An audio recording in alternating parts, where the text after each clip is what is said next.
Oi, eu sou o Thiago e no vídeo de hoje eu vou tentar algo diferente, assim, que é um vídeo mais opinativo e falar um pouquinho sobre o formato MARC.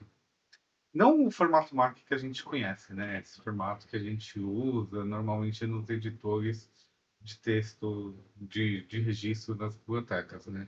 Mas até entender o porquê que a gente usa esse formato nos editores de texto.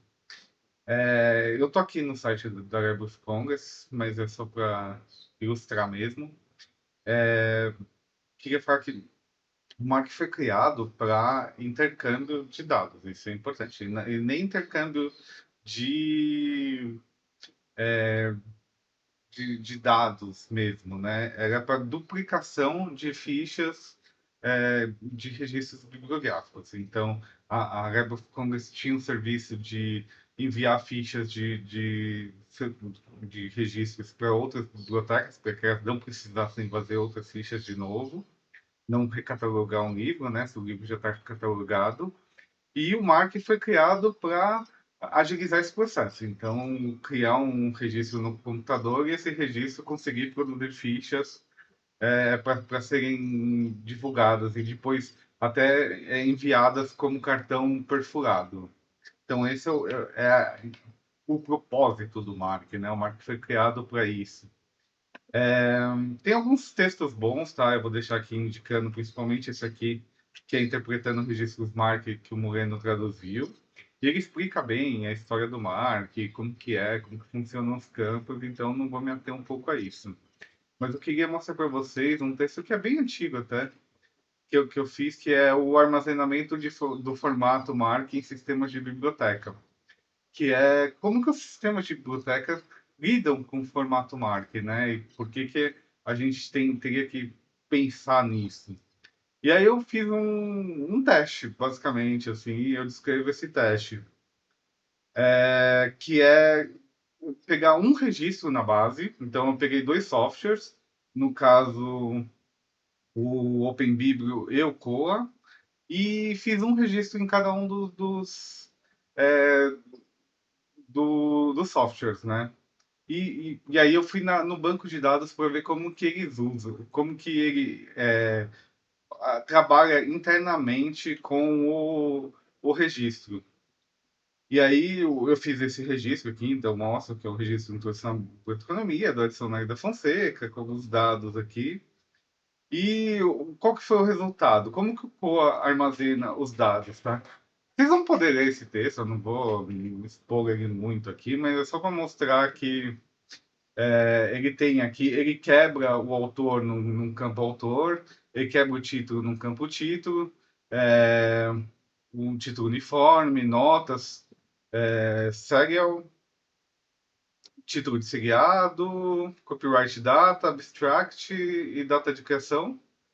E nos itens ele também quebra ISBN, SSN, algumas outras informações aqui, o ano de publicação, ele tem alguns campos e armazena o formato MARC. Então, o, o- só para deixar claro que. E o OpenBiblio faz a mesma coisa aqui.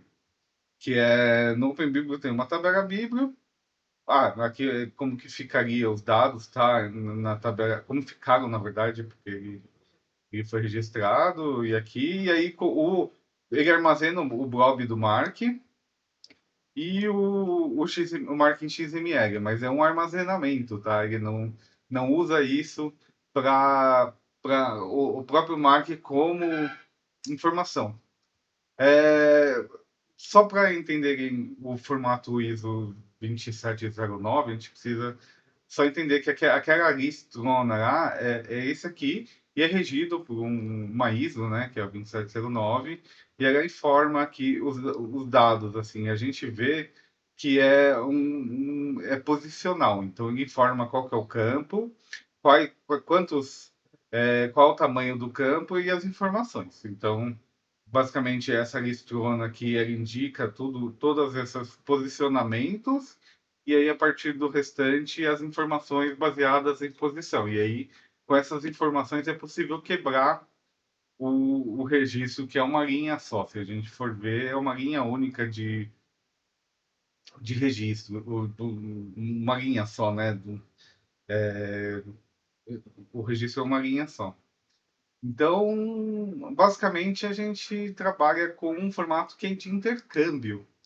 E aí a minha pergunta é basicamente, se o Mark é um formato de intercâmbio, por que que a gente usa em editor de texto, né? É tipo, na edição, na entrada dos dados. Por que que a gente precisa codificar os dados, sendo que o próprio sistema ele não usa a informação codificada, ele decodifica, trabalha, e aí, no caso que a gente trabalha, é a exportação e importação. Então, para importar, o formato Mark é um formato muito importante, porque ele evita a codificação faz o seu papel para a gente evitar que tipo, cada país descreva os códigos de país de um jeito, o nome de país de um jeito, o formato de idioma de um jeito, sabe? Tudo isso está padronizado.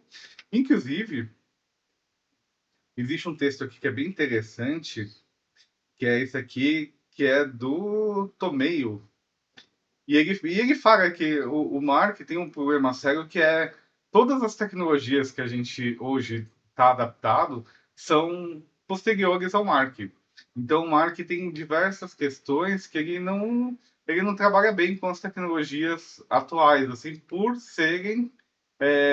ele ser anterior, né? Até a questão do código, né? A gente usa BR para o Brasil, e não BR, que é o padrão ISO, que tudo que a gente usa agora é BR, né, para descrever Brasil, mas no Mark a gente usa BR. Então, as codificações também são antigas no Mark, mas era só cumprir o seu papel, tá?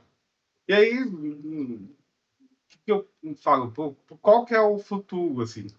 Eu criei um editorzinho de texto aqui só para mostrar para vocês que é possível criar um Mark decodificado. Então, tipo, a gente usa aqui as informações, ele podem ficar em formato. Por exemplo, o 008, que é chato. A gente tem como saber quais são os campos mesmo decodificados dentro do editor, não precisa codificar essas informações. Para não falar que não existe no mundo real, eu estou usando aqui um demo do Fórum, e o demo do Fórum, se você vir em acervo, que é a parte do acervo, a gente consegue aqui fazer uma pesquisa. Eu vou fazer uma pesquisa aqui para pegar a base inteira, que é quando a gente busca por A. E uma das ações, assim, é editar uma instância. E também a gente não precisa do formato MARC para inserir dados no acervo. No sistema. Mas qual o problema disso? As bibliotecas começaram a requeimar. Muitas bibliotecas entendem que, por não estar usando o formato MARC, o sistema não funciona direito. E aí eles foram obrigados a criar um editor MARC específico ah, para o. Como que eu posso falar? Atender as bibliotecas, entendeu? A vantagem do fórum, e aí não, a maioria dos sistemas integrados de bibliotecas que a gente trabalha não tem essa ideia. Eu, não, eu vou ser bem sincero, o fórum não é inovador nisso aqui. O PMB, um software francês que eu gosto muito, ele também tem essa ideia de não ter o software, o editor Mark, né? Você não precisa codificar os dados, é um formulário normal. A diferença é que ele codifica para você e armazena as informações, e quando precisa exportar os dados, aí sim ele converte, codifica para aquele formato Mark, e a gente usa ele no intercâmbio de dados. Que esse é o propósito do Mark, né? E não de ter que inserir dados no marketing. E esse é o meu questionamento aqui. Por que que a gente usa isso e por que que a gente pode usar? Tá na hora de começar a pensar os sistemas de uma maneira que a gente não precise ter mais o Mark como o editor, como o sistema de entrada de dados, né? É isso. Até mais, até o próximo vídeo.